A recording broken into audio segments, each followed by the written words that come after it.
Hello everyone, I'm Pedro Romero and I'm continuing my preview of the 2022 VCT Masters Reykjavik event with another interview. For this occasion, I'm accompanied by Matt Twigg, a British caster and analyst who has been covering Valorant since early 2021. Since starting out, he has worked in notable events such as the EMEA Stage 3 Challengers playoffs. As such, he has held a close eye on the region since the end of last season until now. Um, he will provide all of the information that you need to know regarding EMEA's representation in Fnatic, Team Liquid, and G2 Esports so long as this event is concerned. And so, Twiggy, first of all, thank you so much for taking the time to doing this interview. I really appreciate it. Before anything else, before I could ask anything about the teams and the like. I'd like to know, how are you doing, man? I'm good, thanks. Yeah, doing good. I'm going to be getting back into Valorant very soon, and hopefully getting back up on the VCT stage soon. We'll see about that. But yeah, no, things are going well. Right, that's exactly what I like to hear. All of that positivity. Just before the start of the tournament. Well, I'd like to start off with just like taking a look at the actual teams that have qualified. Um, hmm we're going to see G2 Esports, Team Liquid, and Fnatic flying over to Iceland, which they already have, and taking on the rest of the world for this event.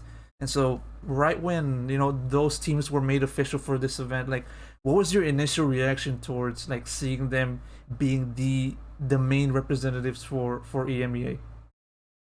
Yeah, I mean, I wasn't really surprised about Fnatic at the very least. You know, obviously Team Liquid got invited because FunPlus Phoenix couldn't attend the event, which is very unfortunate. But obviously, I feel like pretty much everybody on that EMEA kind of list of teams that got into the playoffs at the very least are fully deserving of going to a Masters event.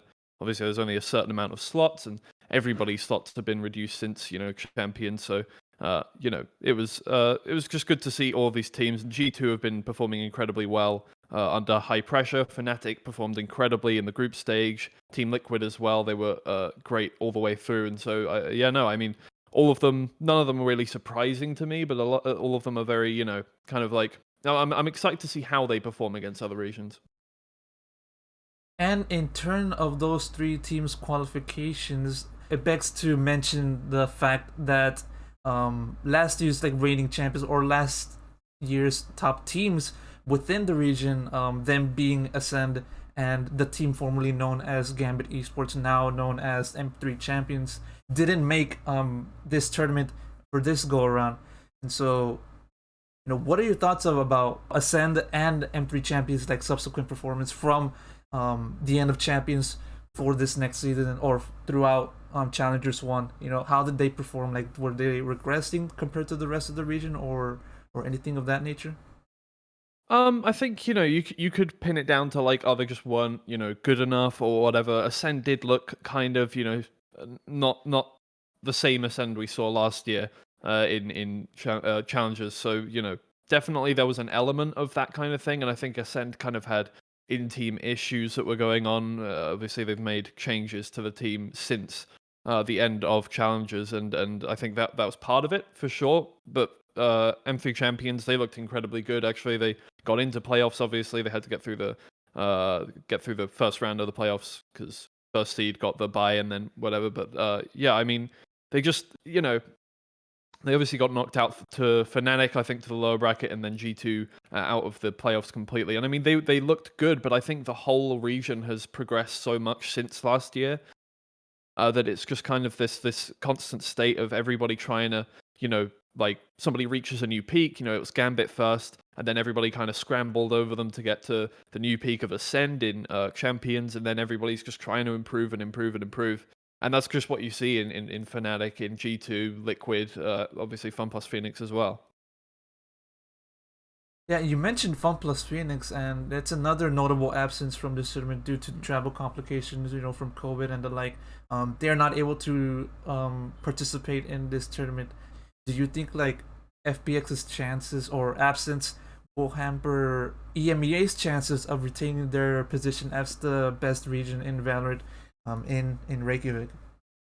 I think it definitely hurts us, yeah, going into the event. But I don't think any of the teams see it as like an excuse to perform or underperform on the world stage. I think it's definitely like, teams are seeing it like obviously Liquid are going to take this as a massive kind of boost of confidence going into the event. It's not like they qualified for it, but they're getting that chance anyway to go ahead and represent the region. And I think that's going to really put some fire under them in terms of performing better and all of this. So I don't think it really hurts the region massively going into the event. Obviously, it's sad to not see FunPlus Phoenix up there because I think they would have got really far into Reykjavik. But yeah, no, I think the region sees it more as kind of a challenge that we've been. There hasn't been an international event so far where EMEA hasn't like faced its kind of tough times. Obviously, there was in Reykjavik, no, sorry, Berlin last year. I mean, Gambit had not the best group stage start whatsoever, and then came through and won the playoffs by a landslide. And then obviously Ascend had a rather not amazing first performance against Keed to begin the event, and then came back and won the whole event. So obviously EMEA knows how to deal with kind of complications and push through them. So I think either way, we're all getting behind each other. I'm sure kind of everybody is really just pushing to try and get it behind us and win the event. I'd like to now rewind it back to the start of the tournament. We were just off of the end of Valorant, champions and Ascend's on top of the world. But in addition to enjoying the top spot, all the other teams besides Ascend started reworking themselves or readjusting for the new season. I mean, obviously for G2, I mean they brought in Hootie and Meadow, and then let go Kellogg's for Team Heretics. And then there was also the situation between like Mixwell joining the lineup, throughout during the season. For Liquid, they retained the same roster, but obviously adjustments were made, to improve on their showings from last season. And then for Fnatic, they parted ways with Doma, thus paving the way for Brave F. Before he was suspended at the end of the event. And so with these three teams considered, what were the expectations for each of them heading into Challengers 1 and from then on? I think Fnatic, to begin with, they started obviously, stage 2 or the start of stage 3, sorry, wasn't that great from the stage 2, did amazingly, got second place in Masters. Stage 3, they kind of, they didn't qualify for Masters, they didn't really do well in Challengers whatsoever, so I think it was kind of a moment of reflection for them. And when they came into Champions, obviously getting first seed in their groups, that was massive for them. It was a big boost of confidence. It was exactly what they needed to kind of push forward. And I wouldn't say it's dropping Doma that really gave them a big boost in their performance, because obviously they went undefeated in the group stage of Challengers this stage. So I wouldn't put that just down to the change of Brave adding onto the team. I think everybody's really come together, and I think that kind of just the change in general, not a difference in the player, but more just kind of the fact that things have been changed up a little bit.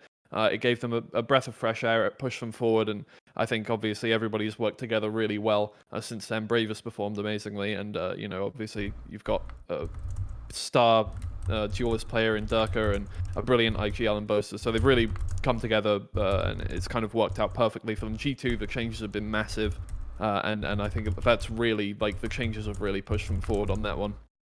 And Team Liquid, yeah, I mean, they've really just maintained that kind of momentum that they had from last year. They haven't really, they haven't dropped off. They've kept going forward.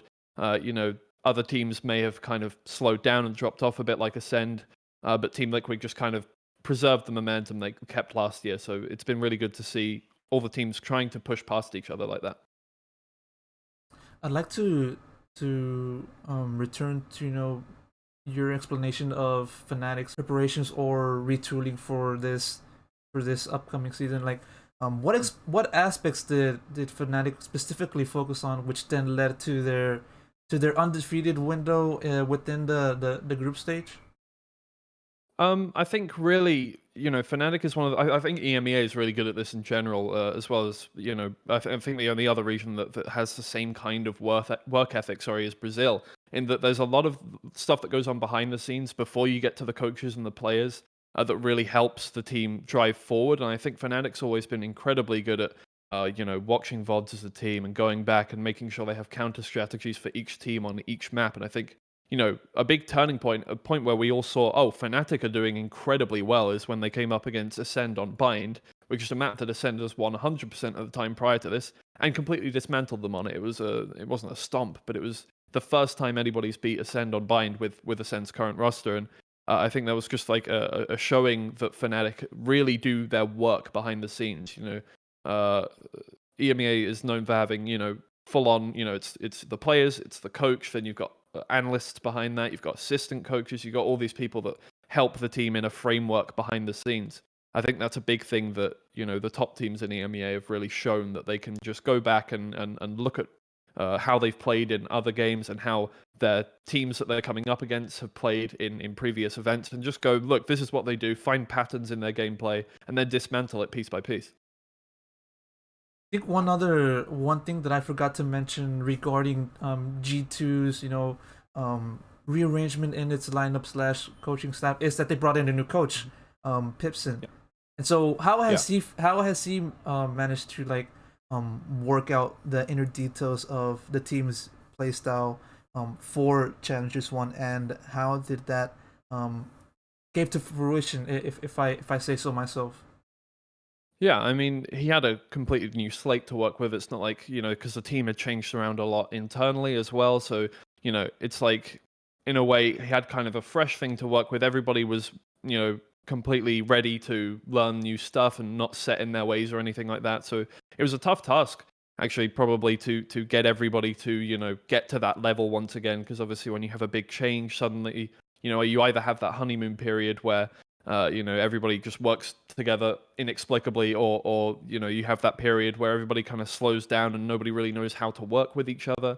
But G2 did incredibly well. I'm not 100% sure what went on behind the scenes, but Pipson did a really good job of retooling the team strategically to get stuff done, because G2 have always been this kind of team that works very explosively and can get just lots of 1v1s and win 1v1s all across the map in whatever situation they're in. They haven't been, a massively strategic team like Fnatic. So, retooling it to be a little more strategic, to be a little more calculated in its play has been really awesome to see, and I think Pipson's done a really good job of that. How have you seen the difference of these three teams' playstyle compared to last season? Because I already know that you touched upon it earlier on, but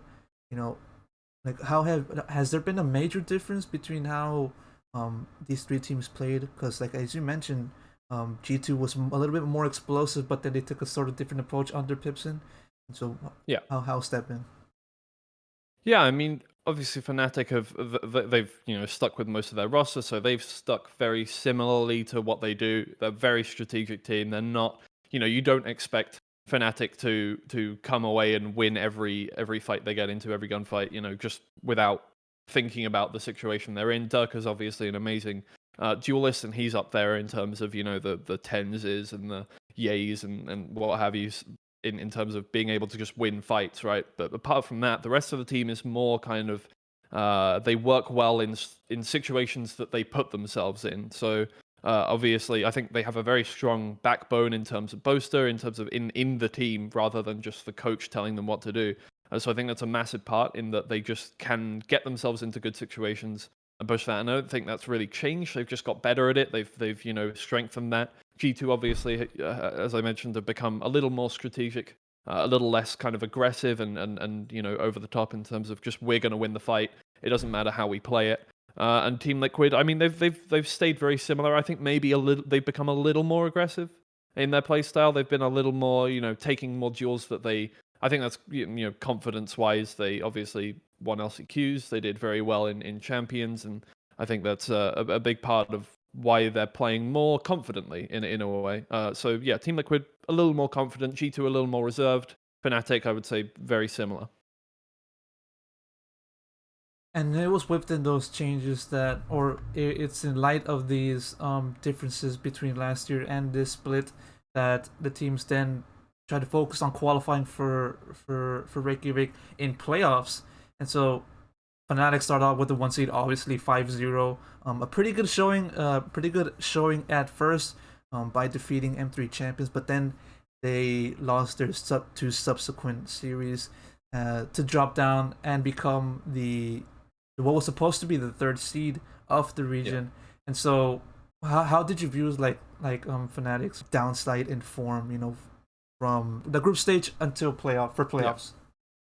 Yeah, I mean, it was somewhat worrying, the lack of kind of drive. But I think with a team like Fnatic, they really like to put work in terms of learning teams' playstyles, and obviously they can't just go into a game. I don't think they're a team that can just go into a game and win without any preparation.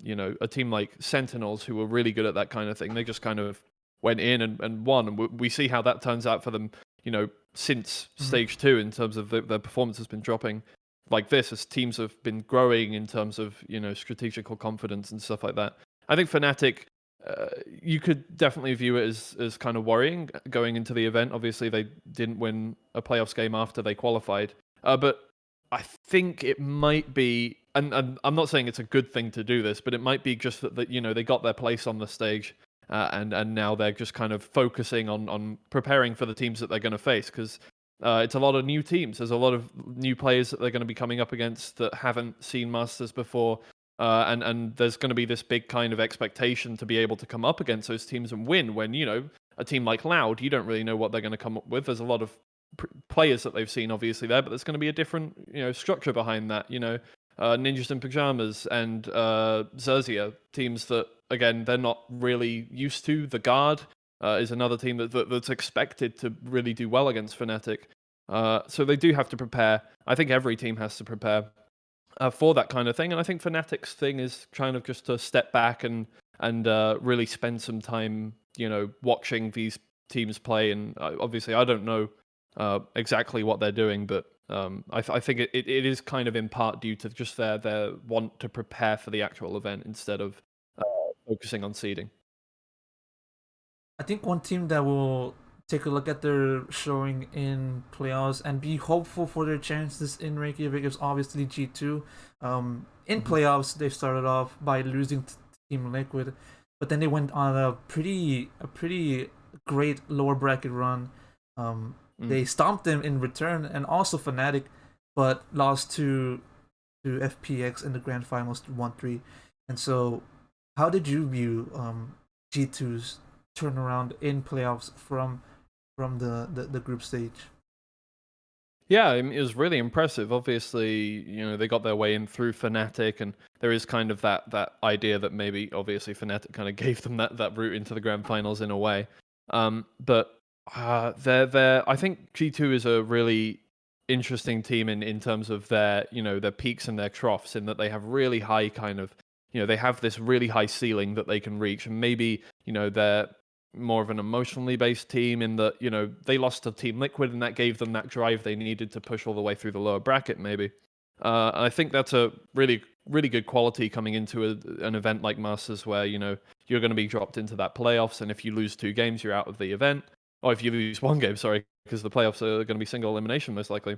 They always have been, and that's a really important quality to have, is that you can mentally fortify yourself when you get into the playoffs and push your way through. So it's really nice to see a team like G2 do that, and I think that's a thing that G2 have always been good at.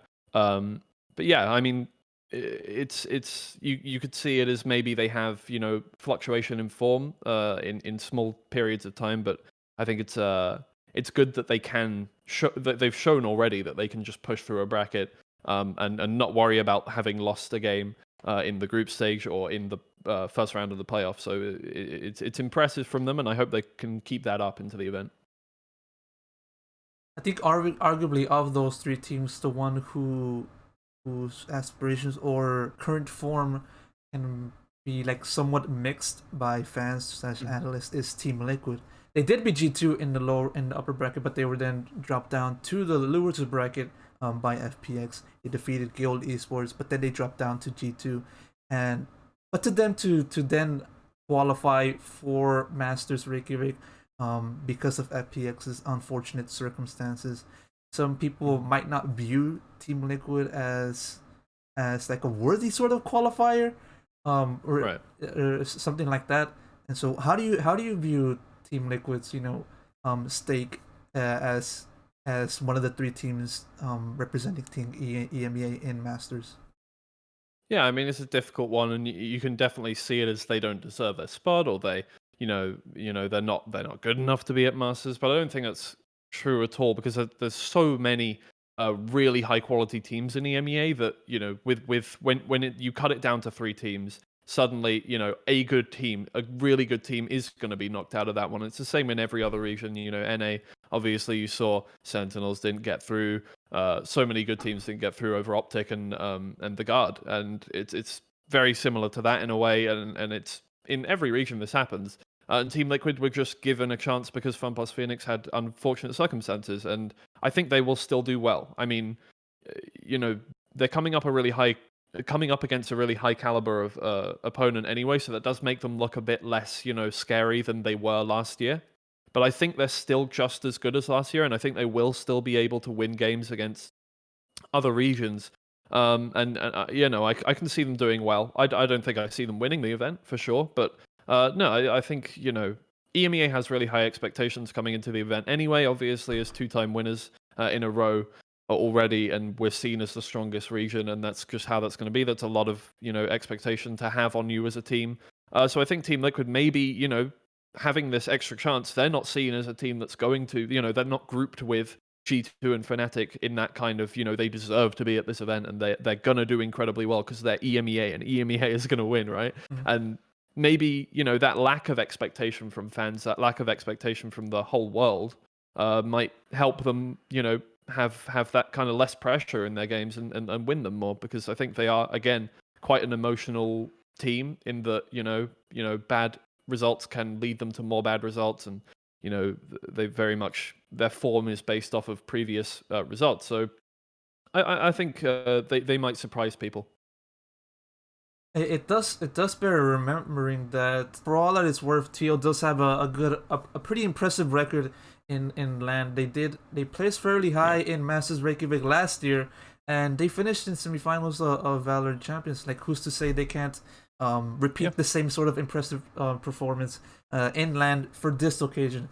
And so, do you feel like for this occasion, Teal has the possibility or the likelihood of repeating that sort of like turnaround in land compared to challengers at playoffs and the like? Yeah, it's definitely this, it's a team that has done incredibly well, and they've kept a very similar roster over the years, and they know how to play with each other, and they faced so much, difficult circumstances, just like every other EMEA team coming into events, in that, now when you're kind of elevated to this situation where, Team Liquid themselves have done incredibly well on the international stage, and EMEA is doing incredibly well on the international stage, I think they'll rise to the occasion. I think, the fact that they didn't technically qualify is not going to stop them from giving it their all, and they're a team that have already proven that they're good enough to possibly win an event like that. So, although I don't think they're quite as prepared and as I don't think they're going to get as far as Fnatic and G2. I think they'll still do incredibly well on the stage. And it is on that main stage in which two of the three, them being Fnatic and Tio, will commence their journey in Masters Reykjavik in the first phase, or in other words, the group stage. For Fnatic, they're going to be in Group A alongside DRX, Zeta Division, and Ninjas in Pajamas. For TL, they will be paired up with Optic Gaming, Xerxia, and Crew Esports. Start off for Fnatic in Group A. They're gonna first take on NIP in their opening match, and so, what are your thoughts on them facing NIP and then whoever else they match up in subsequent rounds? I do have to definitely back Fnatic against NIP. Obviously, NIP have proven themselves incredibly quickly as a team in Brazil, and they've done incredibly well out there. But I think Fnatic are a team that, obviously they've already proven themselves at LAN. They've done incredibly well in the group stage, and if they continue that form, and now that Durka is, on his way back to that one, he could really spearhead that team into some really good performances, and honestly, Ninjas in Pajamas don't quite have the same, the same proven record in terms of being able to, get that kind of, ACS or whatever. Obviously, not that important as a team, but obviously, Fnatic, they have such quality in their team, and they know how to work together, and I think they'll have prepared immensely for coming up against Ninjas in Pajamas, DRX, and Zeta Division. So I think they do come away from that group in first seed. I'm not sure. Ninjas in Pajamas, DRX, either one of those could be second seed. I probably see DRX, but I think Fnatic should be head and shoulders above the rest in that group, I would say. You touched upon the current events surrounding Durga. Obviously, he was just tested negative after testing positive for COVID. Yep. But even so, there's a sense of uncertainty whether he can actually play with the team in LAN when the time comes. And so, like, how much of a major difference do you think Fnatic will fare without Durga, should he not be able to compete in time? I think, they've chosen a really good replacement in Hyber, first off. I think, definitely can perform, maybe not to the same standard, but definitely, will be able to perform on that stage no matter what. I think Fnatic, I think it's the difference between a pretty much guaranteed kind of first seed and wobbling between second and third seed in that group. I think either way, the team has enough quality in it that it should qualify for the playoffs at the very least. But, it's going to be shaky, and it's going to be a difficult circumstance for the team, but it's nothing they can't push through, I don't think. Did my camera go off? Yeah. Yeah. It's all good, man. All right, hey, we see you now. There we go. Now taking a direction towards Group B. Same question.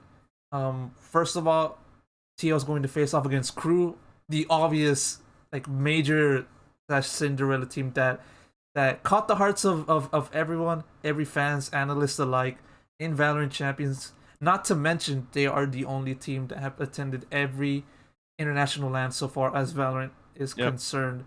First, what are your thoughts on TL facing off against Crew, and then the rest of the group in the future?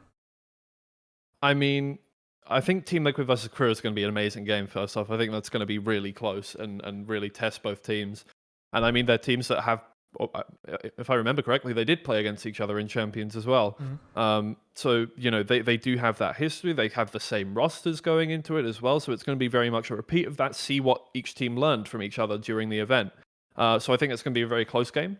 I think it's going to be very difficult. I think those two teams are going to be fighting for second seed probably against Optic Gaming. Not against Optic Gaming. I think Optic Gaming probably take first seed in that group. Maybe. We'll see. It's going to be very close between all three of those. But, Crew have the potential to do some really, stuff that surprises everybody. I think all of us were surprised by Crew on that event. They have some really, fans that really back them as well. So they obviously know they have that kind of support going into it too. And it's going to be tough, I think, for Team Liquid to beat out that group, because it is a scary group. But they've proven that they can do that kind of thing on the world stage, and it's not unlikely that they do it again. I'd like to ask about Xerxia. What do you think about Xerxia? Because they're basically X10 crit minus Patifan, the same team that qualified for the quarterfinals. How do they fare against Team Liquid? Do they pose a major challenge compared to the likes of Optic and Crew? Yeah, I think they have the potential to be able to do that for sure. As a second seed coming out of the Southeast Asia region, I think it's just APAC as a whole. It's going to be difficult in that sense for them, because I mean, we saw how they performed against Paper X. It was a really good performance, but it wasn't quite enough to beat them out. I think judging by that, I think the team has slightly been impacted by the loss of Patapan coming into the event, and I think it's going to be tough for them in such a difficult group. I mean, Optic, Team Liquid, and Crew are all teams that have already proven themselves in international events and done incredibly well. And obviously X10 did the same, but I don't think to the same extent, and I think they've lost a little bit of the kind of punch that they had during those events. So I think they're going to have a difficult time getting qualification. I think it's possible they get third seed. I don't want to obviously make any bold claims about that, but I don't think Xerxia quite beat out any of the other three teams on that one, even though they are an amazing team. Yeah, either way, we're gonna have high expectations for both teams in EMEA when the tournament does start in a few days' time. Finally, at this point, we don't really know where they're going to be situated. We're basically going into like supposition land or something like that, Yeah. How do you think they will perform, in playoffs, considering that compared to the rest of the other teams in the group stage, they will have to compete for the first time or debut in the tournament without having dusted off all of that rust in the tournament. Yeah. I mean, they're a team that does play well in playoffs a lot of the time. Maybe they're less of a group stage team and more of a playoffs team. I think the fact that, sorry, I did get it wrong earlier. It is a double elimination. I don't know why I thought it was single elimination, but I think the fact that it is double elimination gives them actually a massive kind of advantage in that one, because they're a team that can just turn around and notice that they've made a mistake and then just come back 10 times stronger. So the lower bracket team in a way. So I think them going straight into playoffs is massive for them. I mean, do they win the event? I don't know. Do they get far in the event? I don't know, because there's so much. I mean, the Guard is an incredibly exciting team that I think will, if they match them in the semi-finals, do they beat them? It's going to be a difficult thing to see. And obviously not knowing exactly where everybody's shaping up in the playoffs makes that a little more, difficult to kind of predict. But I think they're a team that has the potential to get through. I don't think they get through straight through the upper bracket. I think they are a team that will probably get knocked down at some point and then try and make a run through the lower bracket. But it's going to be difficult, because I think also Fnatic are a team that have just as high of a chance of winning the event as G2. So even though they are, technically they were the third seed coming into this one, I think just the quality that they have is amazing. So G2, Fnatic, we'll have to see how they shape up on the playoff stage. But G2, if they turn up 100%, I think they can, make a really, really deep run into the event. Taking a look at the entire EMEA region, in your opinion, what are some players that fans should look out for when this tournament starts? Which player do you want to highlight among all of those teams? Among all of those three teams that should be a major performer in a few days' time.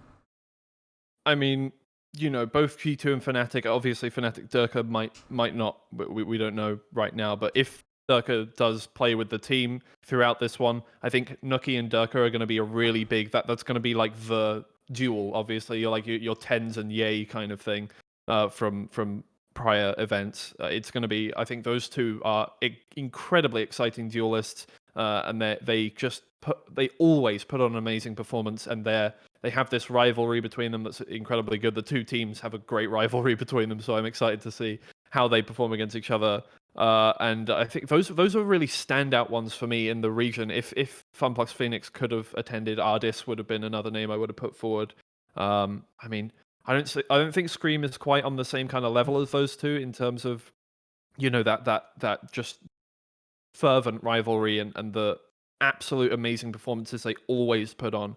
But out of the two, I've got to say Nuki is incredibly exciting, and I think everyone is going to be once again blown away by his performances, because I think he wasn't held back, but he didn't. The whole team as a whole didn't do as well in previous competitions, but Nuki always stood out. I feel like everybody knew Nuki's name, everybody saw what he was doing, and just the incredible aggressive plays he put on. So I think still definitely Nuki is going to be my player to watch. For all of the three teams competing in the tournament, what do you think are their ceilings? Like how far do you think they can go in the tournament? I think a lot of these are going to depend on different things. G2 are an incredibly, they're more of a reactive team. They definitely, get into the server and then just perform. So if they turn up 100% on the days, then I think they have an incredibly high ceiling, probably the highest of the three teams. I think Fnatic are incredibly consistent usually. So they have quite a high ceiling, but not quite as high as G2, I wouldn't say. But they're definitely more consistent than G2.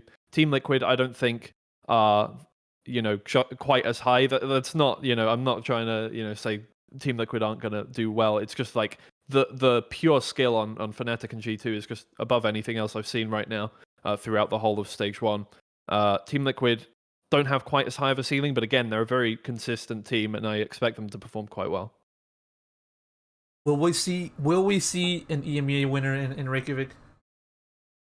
If you really had to put me on the spot, I would say Fnatic win the event. But that's I don't know. The guard is looking amazing. You've got great representatives from every region now. Like really, every other one you had these kind of dark horses that would come through. But I think really, I'm excited to see DRX perform out there. I'm excited to see Loud. I'm excited to see Paper Rex.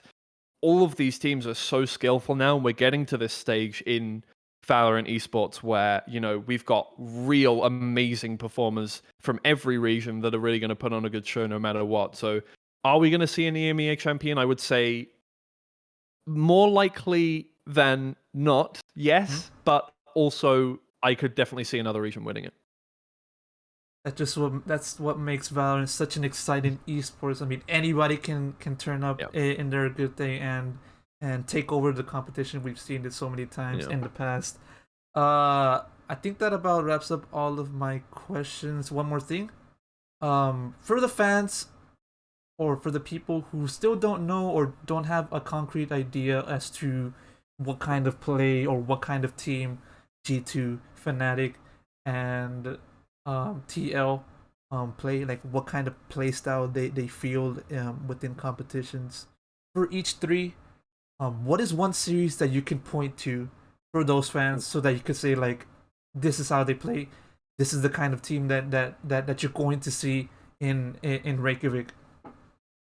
Okay, I think for Fnatic, you're going to have to take a look at Fnatic versus Ascend. The first one they played in the group stage of this stage's tournament is just a brilliant one to look at for how they play. It's just amazing to see them dismantle slowly a team that was the world champion. Well, technically still is the world champion, and still will be up until next champions. But that was amazing to see. I think it really shows off Fnatic's kind of strong points. For G2, I would say actually G2 versus Fnatic, the second game. Actually, no, G2 versus Fnatic in the playoffs, the losers bracket finals of that one. Amazing to watch. You can see really the punchiness that they can play with. Nuki's performance against Durka, amazing everything in that sense. Team Liquid, probably Liquid versus G2 in the upper bracket round 1 actually is probably my best one to watch because it shows their kind of capability of staying in a series and pushing back against a team that is arguably better than them, on paper. So that's definitely my one to watch for them. So it kind of involves all of them in every way. But yeah, I mean, those are some really good games to watch, and I think it'll show you exactly what you want to see from them. Some top-notch recommendations from your man Twiggy. I think I just remember one more question that I wanted to ask.